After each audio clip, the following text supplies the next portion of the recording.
təşəkkür edirəm.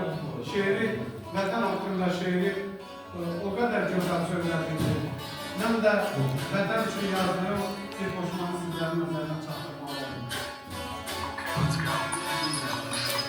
Şürəkdən eşitdim, sözüm var mənə, dərdimi öyrənib, bilməyə gəldim.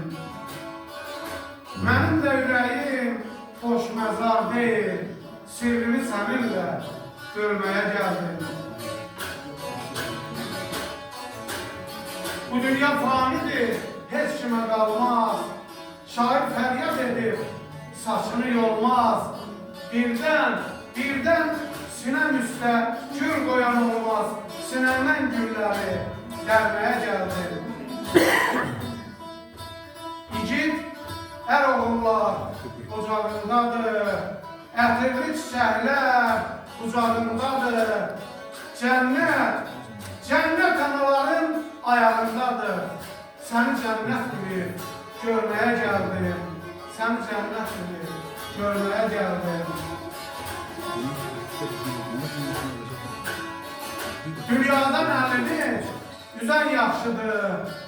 Deyirlər geyməyə kəfən yaxşıdır. Binəli ölməyə vətən yaxşıdır. Mən sənin boynunda